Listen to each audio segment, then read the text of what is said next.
जय हिंद साथियों। आज हम लोग कश्मीर राज्य के बारे में पढ़ेंगे और जानेंगे कि हमारे जो जम्मू कश्मीर है इसमें कौन कौन सी घटनाएं घटी और हमारे जम्मू कश्मीर में उसके भौगोलिक क्या है, इतिहास क्या है, इन सब की जानकारी देखेंगे। हमारे विज्ञान में इसका क्या उद्देश्य है, इन सब तमाम टॉपिकों पर चर्चा करेंगे आपके कश्मीर राज्य पर। कश्मीर की खूबसूरती क्या है उसके बारे में जानेंगे। कश्मीर में इसके इतिहास और भौगोलिक दृष्टि से कौन सी घटनाएं हैं उसके बारे में जानेंगे। हमारा पहला पॉइंट यानी कश्मीर ही है और कश्मीर के बारे में पढ़ना है, क्योंकि इस राज्य से बहुत सारे प्रश्न आपके परीक्षा में बनते हैं और उन तमाम परीक्षाओं में महत्वपूर्ण प्रश्न बनते हैं और आप जानते हैं और उस प्रश्न को सही नहीं कर पाते हैं। तो अगर आपको प्रश्न को सही करना है तो हमारे साथ इस वीडियो तक के अंत तक रहना है और अपने दोस्तों तक भी शेयर कर दें, क्योंकि देखिए दोस्त, अपना भला के साथ साथ दूसरों का भी भलाई करना बहुत जरूरी है। तो दूसरों की भी भलाई करिए, तभी भगवान आपके साथ रहेंगे और आपको कामयाबी मिलेगा। तो अपने दोस्तों तक भी शेयर कर दीजिए और आप चैनल को भी सब्सक्राइब कर लें ईमानदारी के साथ। तो स्टार्ट करते हैं बिना देरी किए हुए अपने कश्मीर यानी भारत के सिर और मुकुट, जिसे जानते हैं जम्मू कश्मीर के नाम से। यह औषधियों का भी एक केंद्र है। तो हमारा पॉइंट्स है, पहला कि कश्मीर के अंतिम शासक राजा हरि सिंह ने, जिन्होंने 26 अक्टूबर 1947 को विलय पत्र पर हस्ताक्षर करके कश्मीर का भारत में विलय करा दिया। कश्मीर के बारे में विशेष अनुच्छेद 370 में है। यानी हमने पहला पॉइंट दिया कि कश्मीर के अंतिम शासक राजा हरि सिंह थे, जिन्होंने 26 अक्टूबर 1947 को विलय पत्र पर हस्ताक्षर करके कश्मीर को भारत में मिला दिया, यानी भारत का अंग बनाया। और कश्मीर के बारे में एक विशेष अनुच्छेद है 370, और ये जितने भी इसके विशेष राज्य का दर्जा दिया गया था वो अनुच्छेद 370 में दिया। वो आज इसके जो भी प्रावधान थे, विशेष दर्जा जो प्राप्त था, उसे समाप्त कर दिया गया। और ये कहानी बड़ी लंबी है और बहुत से इतिहासकारों ने अपने अनुसार बताने का काम किया। मैं भी थोड़ा बहुत आपको बता दूंगा कि हमारा देश एक अखंड भारत के रूप में था, और जब बहुत सारे देश पे हमारे देश गुलाम था तो अलग अलग प्रांतों में बटा हुआ था। उसमें से एक ये भी प्रांत था आपका जम्मू कश्मीर, और इसके राजा हरि सिंह थे। और ये इन्होंने कहा कि हम आज़ाद रहेंगे, लेकिन जब बंटवारा होने लगा तो पाकिस्तान के जो भी नेता थे या पाकिस्तान के सैनिक थे इस पे कब्जा करने लगे। तो इन्होंने भारत के गृह मंत्री आयरन मैन, जैसे लौह पुरुष सरदार वल्लभ भाई पटेल जी थे, उन्होंने ही कश्मीर को अपने साथ राजा हरि सिंह के साथ मिलकर एक में कराया, और उसमें एक विशेष प्रावधान दिया गया इस राज्य को, जो कि इस वर्तमान सरकार ने उस प्रावधान को समाप्त कर दिया है। कोई भी किसी भी राज्य का हो वो कश्मीर में जाके रह सकता है और जो भी उसका कारोबार है वहाँ पे भी कर सकता है, जैसे अपने यहाँ करते हैं। तो इस पे बहुत सारे इतिहासकारों ने अपने अपने विचार दिए, उससे भी आप लोग सीखिएगा और हमारा भी थोड़ा बहुत है, इस पर भी ध्यान दीजिएगा। ज़्यादा कुछ हम इस मुद्दे पे करना नहीं है, हमें सिर्फ और सिर्फ एग्ज़ाम को टारगेट करना है, ना कि हमें इस पर डिस्कस करना है। तो आप उस डिस्कशन पे मत जाइएगा। अगर आपको डिस्कशन करना है तो बहुत सारे बुक्स हैं, उसको आप पढ़िए और उसके बारे में जानिए। तो हमें सिर्फ और सिर्फ एग्ज़ाम को रखना है अपने दिमाग में, और हमें याद करना है कि 26 अक्टूबर 1947 को विलय पत्र पर हस्ताक्षर करके भारत का अंग बनाया गया जम्मू कश्मीर को। जो अंतिम शासक थे यानी अंतिम राजा थे राजा हरि सिंह, ठीक। और इन्होंने अपना प्रावधान रखा कि हमें स्वतंत्र रखा जाए, तो उनके लिए अपने संविधान में 370वां अनुच्छेद में इन्हें विशेष प्रावधान दिया गया था। और हमारे मूल संविधान में 395 अनुच्छेद हैं, 22 भाग हैं और 12 अनुसूचियां हैं। इसे भी ध्यान देते रहें। पहला पॉइंट है आपका गिलगित, ये पाकिस्तान और इंडिया के बीच का है, ठीक ना। गिलगित यहाँ पे यूएसए का वायुसेना अड्डा है, यानी पाकिस्तान ने अपनी जमीन दिया है अड्डा बनाने के लिए, किसको, यूएसए को। और ये पाक का कितना क्षेत्र 1948 में 30% कब्जा कर लिया। किसने? पाकिस्तान ने। और मुजफ्फराबाद अगला पॉइंट है, ये शब्दों को आप ध्यान देते रहें। गिलगित पाकिस्तान में भी है और इंडिया में भी है, जिसका 30% आप उसके पास है, पाकिस्तान के पास, और उसमें यूएसए का वायुसेना अड्डा है, वो अपनी जमीन दिया है किराए पे। अगला है मुजफ्फराबाद, ये है आपका पॉइंट्स जो पीओके पाक की राजधानी है मुजफ्फराबाद, जिसे कहते हैं पाक ऑक्युपाइड कश्मीर। पीओके का फुल फॉर्म है पाक ऑक्युपाइड कश्मीर। ये भी आपकी परीक्षा में पूछ सकता है कि पीओके का फुल फॉर्म क्या है। पाक ऑक्युपाइड कश्मीर है। इसमें आपके ही कश्मीर में ही कीटू है जो पर्वत है, गार्डविन आस्टीन, ये भारत की सबसे ऊंची चोटी है। कौन? गार्डविन आस्टीन या कीटू, जिसकी ऊंचाई है 8611। इसकी ऊंचाई में भी बहुत से मतभेद हैं।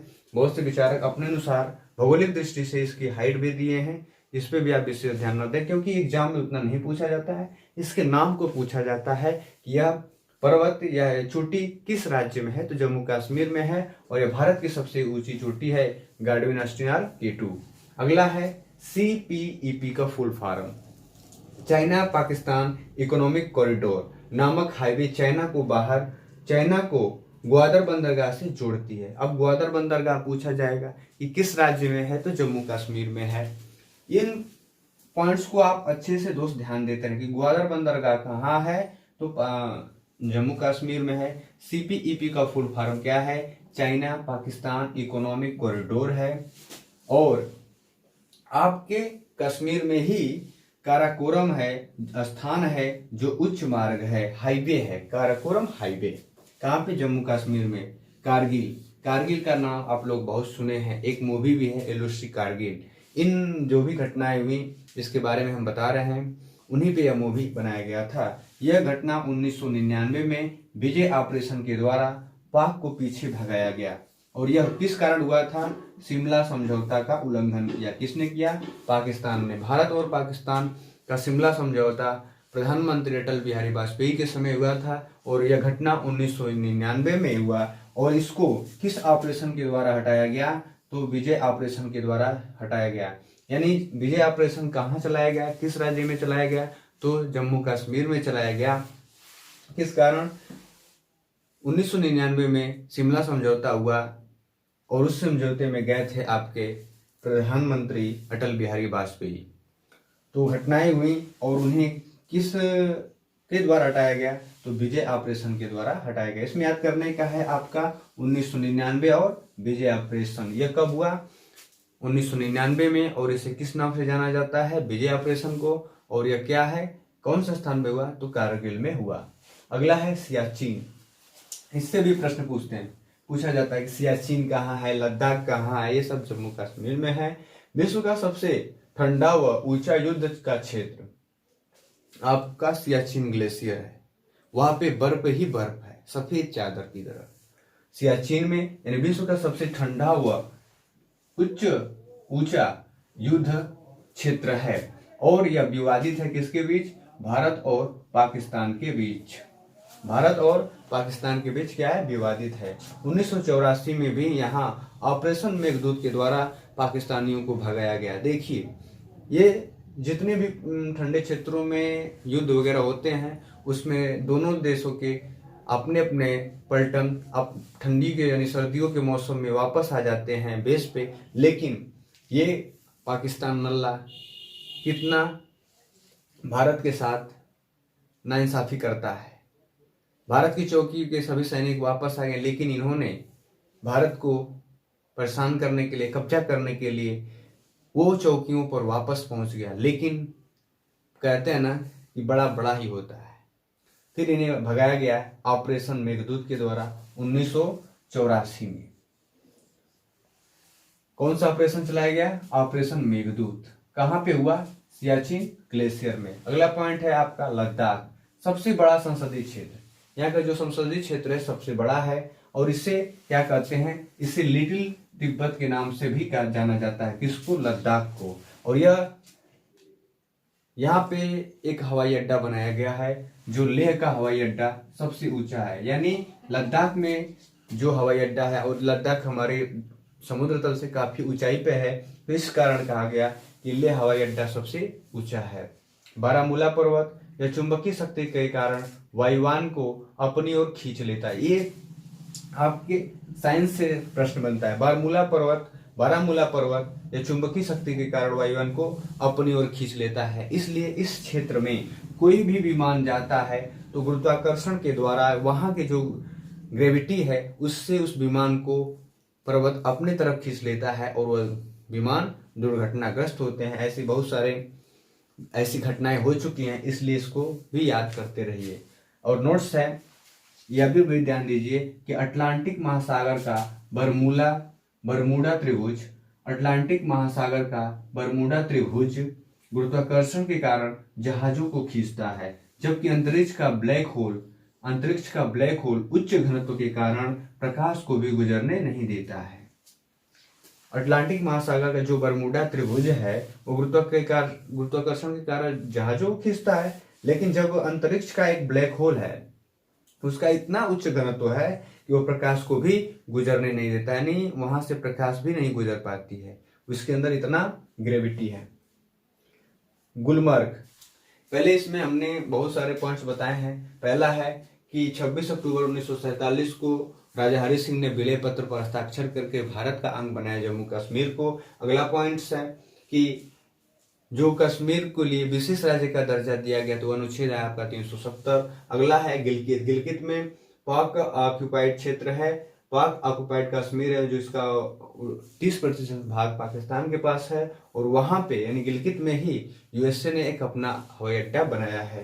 मुजफ्फराबाद में की राजधानी है पीओके की राजधानी है मुजफ्फराबाद। गार्डविन ऑस्टिन यह भारत की सबसे ऊंची चोटी है और सीईपी यानी चाइना पाकिस्तान इकोनॉमिक कॉरिडोर नामक हाईवे को ग्वादर बंदरगाह से जोड़ती है और यहाँ पे ही काराकोरम उच्च मार्ग है। कारगिल 1999 में विजय ऑपरेशन चलाकर वहां पे जितने भी पाकिस्तानियों थे उनको भगाया गया। शिमला समझौता का उल्लंघन किया इन्होंने पाकिस्तान ने। सियाचिन विश्व का सबसे ठंडा व ऊंचा क्षेत्र है और यहाँ पर भी 1984 में ऑपरेशन मेघदूत चलाया गया और पाकिस्तानियों को भगाया गया। लद्दाख सबसे बड़ा संसदीय क्षेत्र है, इसे लिटिल तिब्बत के नाम से जानते हैं और लद्दाख में ही सबसे ऊंचा हवाई अड्डा है।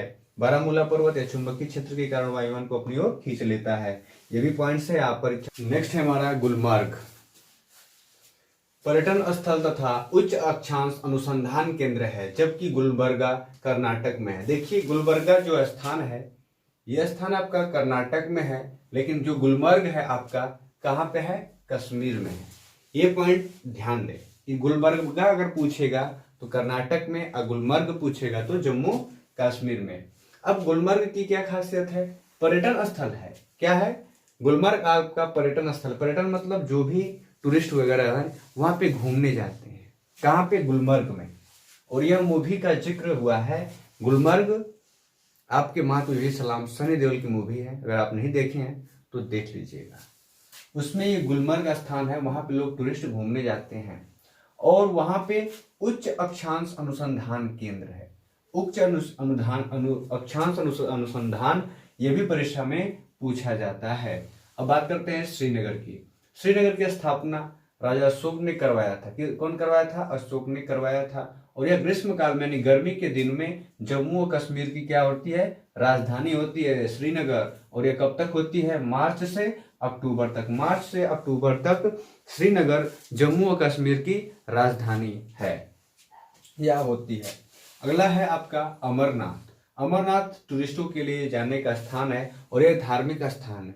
महादेव की वहां पे बर्फ की एक मूर्ति है, नहीं बर्फ की शिवलिंग है और वहां पे लोग दर्शन करने भारत के कोने कोने से यानी पूरे भारत से लोग वहां पे जाते हैं, तीर्थयात्री। भगवान शिव की अमरनाथ की यात्रा विश्व प्रसिद्ध है, विश्व से भी लोग आते हैं दर्शन करने। इसका देवादिदेव महादेव के।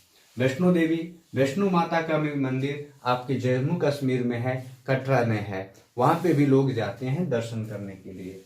उधमपुर थल सेना के उत्तर कमांड का मुख्यालय है उधमपुर। यह भी परीक्षा की दृष्टि से पूछेगा कि उधमपुर, वैष्णो देवी, अमरनाथ, श्रीनगर, गुलमर्ग ये सभी के नाम कहाँ हैं, आपके कश्मीर में है। जम्मू। अब जम्मू की बात करते हैं, यह तवी नदी के किनारे है। कौन? जम्मू। इसके लिए इसके रेलवे का नाम रख दिया गया जम्मू तवी। यह जम्मू नदी तवी नदी के किनारे था तो जम्मू तवी इसके स्टेशन का नाम रख दिया गया। और इसे राजा जम्मू लोचन ने बसाया था। यानी जम्मू को कौन बसाया था? राजा जम्मू लोचन। और श्रीनगर को राजा अशोक ने बसाया था। यह शीतकालीन राजधानी अक्टूबर से मार्च तक रहती है जम्मू, और मार्च से अक्टूबर तक जम्मू कश्मीर। ये नेक्स्ट पॉइंट है कुपवाड़ा, उरी, पूंछ, राजौरी, सांबा, कठुआ। इन का नाम हम लोग बार बार न्यूज में सुनते हैं। कुपवाड़ा, उरी, पूंछ, राजौरी, सांबा, कठुआ। इसमें सीज फायर यानी गोली न चलाने के उल्लंघन आते हैं। ये यहाँ पे कभी कभी सीज फायर लोग कर देते हैं, यानी गोली नहीं चलाना है, मना किया गया है, फिर भी वहाँ के जो भी सैनिक वगैरह हैं पाकिस्तान के सीज फायर करते रहते हैं, इसका उल्लंघन करते रहते हैं। तो ये पॉइंट्स थे आपके जम्मू कश्मीर से। मिलते हैं किसी दिन नेक्स्ट राज्य यानी भारत के किसी और राज्यों की विशेषताओं के बारे में, उसकी भौगोलिक और राजनीतिक और ऐतिहासिक यानी हिस्टोरिकल। तो आज के वीडियो में बस इतना ही। जय हिंद, धन्यवाद।